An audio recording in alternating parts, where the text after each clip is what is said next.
Bonjour à tous, je suis très heureuse de vous retrouver sur WEO pour passer de merveilleuses vacances ensemble. Alors aujourd'hui, je vous emmène sur la côte de Dunkerque à Grand-Fort-Philippe. Nous allons découvrir ensemble les loisirs de printemps. On y va? Allez, c'est parti!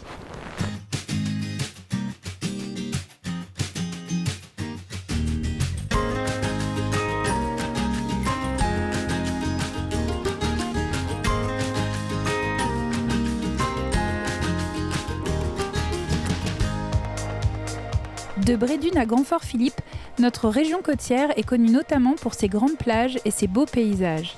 C'est aussi une région riche de son histoire. Au programme de cette douce escapade, Cécile Kiessel de l'Office de tourisme nous présentera le célèbre beffroi Saint-Éloi de Dunkerque et nous donnera un programme riche et passionnant pour découvrir notre beau territoire. Mais tout de suite, c'est Anna Alkema, responsable des expositions et des collections au lac, lieu d'art et actions contemporaines de Dunkerque, qui m'attend. C'est parti!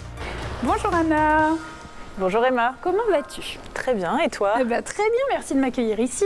Bienvenue au lac. Ah oui, ça fait plaisir et c'est super joli même dehors. Oui, on a tout un jardin de sculptures. C'est très beau. Et alors qu'est-ce que tu viens me présenter ici? Alors on va parler de la nouvelle exposition qui s'appelle Belgitude. Super, on y va? C'est parti. C'est par là? Ouais. Allez, go!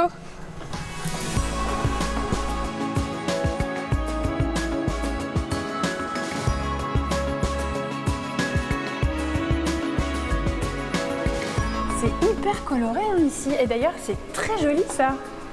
Oui, alors ici, on est dans une des 4 salles de l'exposition et chaque salle de l'exposition est consacrée à un thème ou une tendance artistique. D'accord. Donc ici, on est dans la salle pop. Ouais, c'est ce que je vois, c'est un peu psychédélique quand même. C'est un peu psychédélique. Alors les pop, on connaît Andy Warhol, qui est américain, on a l'impression que c'est un mouvement américain. Mais en fait, il y a eu aussi des artistes belges qui ont été pop. Et nos voisins sont bien quand même, voilà. Ils sont fun, moi je vous le dis. Et donc cette exposition, c'est une présentation uniquement d'artistes belges. D'accord. Et qui sont issus d'une même collection, celle de Maurice Verbat.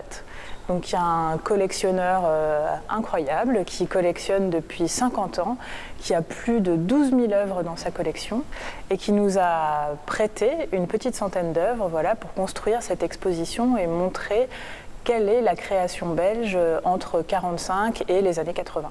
Alors moi ça, forcément, ça me donne envie d'aller voir. Ça me rappelle plein de souvenirs. Qu'est-ce que ça fait là, tout ça? C'est une petite particularité de la collection de Maurice Verbat, c'est-à-dire qu'il collectionne de l'art, beaucoup de peinture. Cette exposition, c'est vraiment une exposition de peinture, de la sculpture. Mais il y a aussi cette petite curiosité qui est une collection de Tupperware. Ouais, tu le dis bien. Ouais. Très bien. Mais non, mais moi, ça me rappelle, chez ma grand-mère, on a tous ça à la maison. Et donc, on replonge un petit peu en arrière. C'est ça, on replonge dans l'esprit des années 60, 70. Alors c'est là aussi parce que l'usine de fabrication des Tupperware en Europe était en Belgique. Donc toujours ce lien avec la Belgique. Et on comprend les couleurs. Oui. On comprend maintenant pourquoi il y a les couleurs un petit peu psychédéliques, c'est que c'était d'époque aussi finalement. C'est ça. Et les artistes étaient inspirés, c'était dans les deux sens, étaient inspirés par la vie quotidienne, par ces couleurs très vives. Et donc on le voit très bien dans cette salle-là. Alors ça, on a dit c'est une des salles, il y en a 4. Tu me montres quand même rapidement au moins celle que toi t'adores. On la voit quoi. Allez, je vais vous montrer c'est des styles ma salle tellement préférée. différents. On y va, on va voir ça.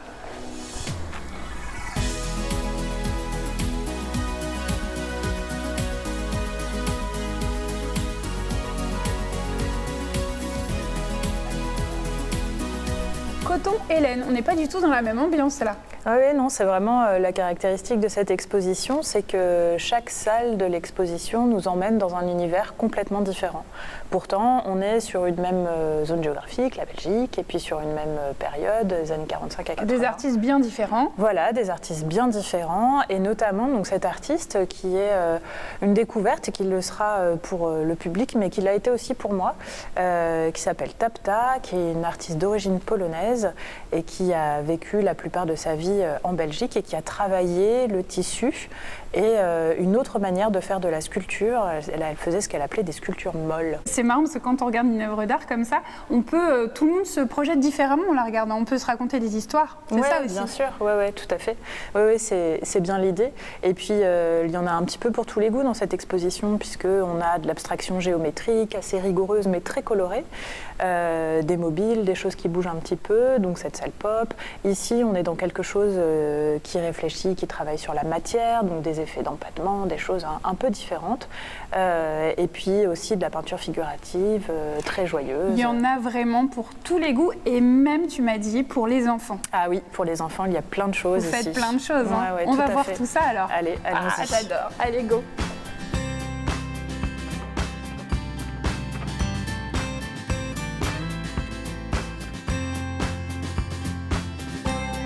C'est super joli, effectivement. Alors, en plus d'avoir les ateliers, tu vas nous en parler tout de suite, mais il y a aussi quand même, par rapport à l'expo, les carnets d'observation. Voilà, le carnet d'observation qu'on distribue aux enfants à leur arrivée et qui leur permet de visiter l'exposition tout en pouvant faire des petits jeux, soit pendant leur visite, soit en revenant à la maison. Non mais ça c'est chouette, c'est ludique et puis ça donne encore envie d'en parler à la maison, etc. En tout cas c'est sympa. 6 à 12 ans.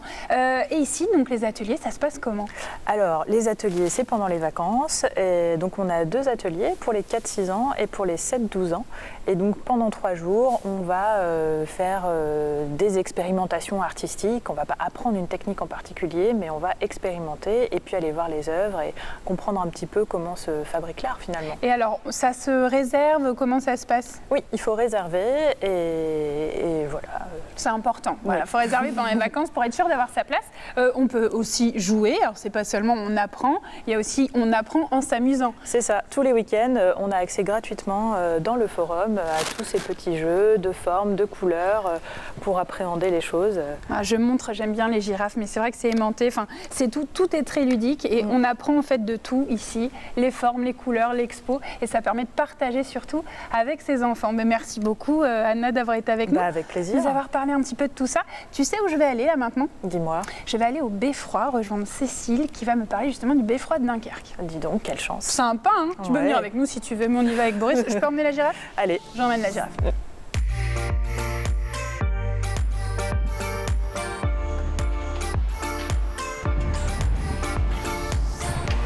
Bonjour. Bonjour. Comment ça va Cécile? Ça va bien et toi? Bah, très bien, merci de m'accueillir ici. Je t'en prie, bienvenue. Alors, du coup, on est carrément à l'office de tourisme là. Voilà, c'est ça, Beffroi de Saint-Éloi. Et donc nous, on occupe le rez-de-chaussée en tant qu'office de tourisme. Et donc, il y a la petite boutique et tout. Oui, on va faire un petit tour. Alors, on a tous les fascicules, tout ce qui explique, on a les cartes postales, c'est important quand même. Hein. Ça, il faut écrire à la famille, aux amis. Et puis, on a aussi tous ces produits. Voilà, alors là on a essayé d'axer sur une production locale. Donc là vous avez des choses qui viennent de Honscott, les savons de Boskep, ici la bière, on a à peu près toutes les bières locales. C'est circuit court.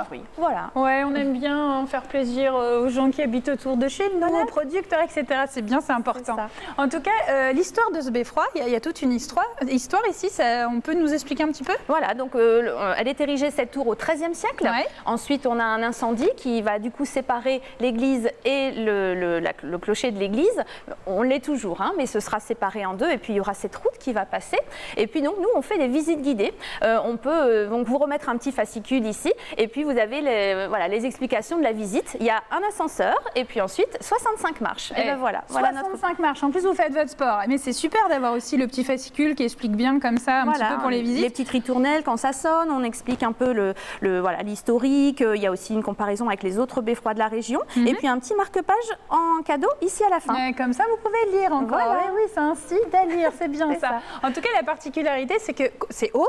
Oui, 58 mètres. Et pourtant, alors là-dessous, il y a 1,70 m. C'est dingue quand même. Hein. C'est ça. Mais c'est ça aussi l'avantage, c'est de pouvoir connaître un petit peu notre patrimoine et puis l'histoire que tout ça raconte. On raconte tout ça là-dedans. Super. Et alors du coup, il y a des visites qui sont organisées, on a toutes les informations. Voilà. Mais tu voulais aussi me parler de pas mal de choses qui se font pendant les vacances. Alors il n'y a pas que ça. Hein. On a beaucoup d'autres choses à faire à Dunkerque. Ce que je te propose, c'est qu'on puisse aller au FRAC et puis comme ça, on en parle. Mais génial. Bah, écoute, on y va. On y va. C'est parti pour les visites. Allez, go.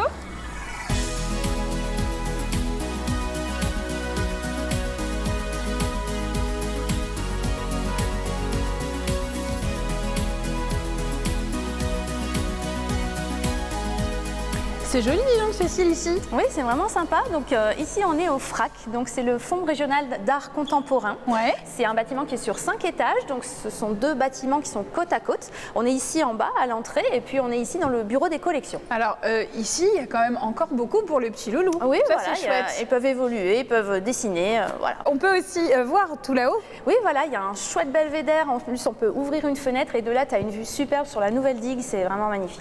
Alors ici, aux vacances de printemps, Saint-Quentin, on peut faire plein de choses. Voilà, alors à Dunkerque, il y a toujours plein de choses à faire pour tout le monde, hein, pas forcément que pour les petits, mais voilà, nous on organise pas mal de choses, dont des visites guidées. Sur notre site internet, tu peux avoir toutes nos visites. Il y en a un paquet, et ça c'est bien, c'est qu'on vous montre, on ne ment pas, il y a plein de choses à faire ici, alors pas qu'à Dunkerque, hein, aux alentours aussi.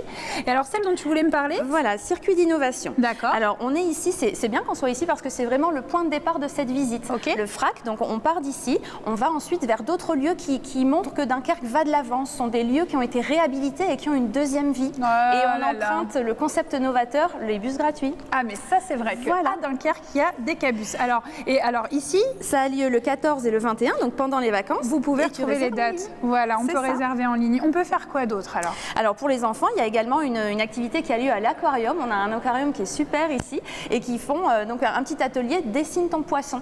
Donc là c'est gratuit, on inscrit son enfant et puis voilà, ils font un petit atelier poisson d'avril. Voilà. Alors c'est quand même important de dire que voilà, pour une organisation, il faut s'inscrire. Oui, c'est toujours mieux de s'inscrire. Vous inscrivez en ligne ou alors directement dans nos points d'accueil, mais on vous conseille de vous inscrire. Ou une petite dernière visite comme ça que tu aimerais nous proposer, un dernier petit truc? Oui, alors la visite des villas de Malo. Nous, on a une superbe digue promenade qui est juste ici après la passerelle. Et donc, on a un guide ici à l'Office de tourisme qui te présente les plus jolies façades de Malo. Et ça, c'est vraiment à faire. Bon, alors il faudra vraiment aller voir Cécile et ses collègues à l'Office de tourisme pour avoir toutes ces infos. Voilà. Merci beaucoup d'avoir été venue. C'était super, il y a de quoi faire. C'est sûr. Et voilà, c'est ainsi que se termine cette émission. Alors, pour passer de belles vacances de printemps sur la côte, on n'oublie pas, on réserve, c'est écrit juste ici pour les belles activités. Et bien, on réserve sur le site internet dunkerque-tourisme.fr et on les suit également sur les autres réseaux sociaux. Visite Dunkerque. D'ici là, prenez soin de vous et à bientôt sur WEO.